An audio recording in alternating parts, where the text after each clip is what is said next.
இசைஞானி இளையராஜா அவருடைய எல்லா கான்செர்ட்லயும் பாடுற முதல் பாட்டு. இன்ஃபேக்ட் கொஞ்ச நாளைக்கு முன்னாடி இளையராஜா அவருடைய ட்விட்டர்ல என்னோட எல்லா கான்செர்ட்லயும் இந்த ஒரு பாட்டை நான் பாடணும் அப்படின்னா அது எந்த பாட்டா இருக்கணும் அப்படின்னு ட்வீட் பண்ணதுக்கு நிறைய பேர் கமெண்ட் செக்ஷன்ல இந்த ஒரு பாட்டை தான் கமெண்ட் பண்ணியிருந்தாங்க.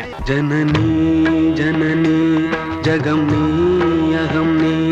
இந்த பாட்டை பத்தின ஒரு சுவாரஸ்யமான விஷயம் என்னன்னா, இந்த பாட்டு முதல்ல இளையராஜா பாட வேண்டிய பாட்டே இல்லை.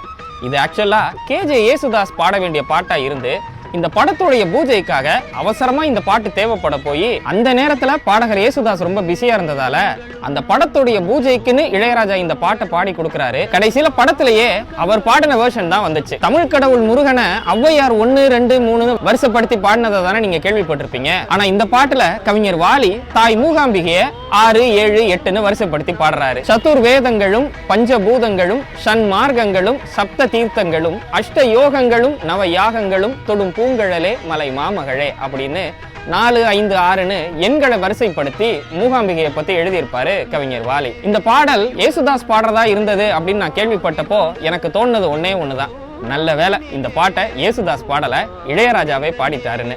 ஏன்னா அந்த அளவுக்கு இந்த பாட்டு இளையராஜாவோட வாய்ஸ்ல எனக்கு க்ளோஸ் டு த ஹார்ட்.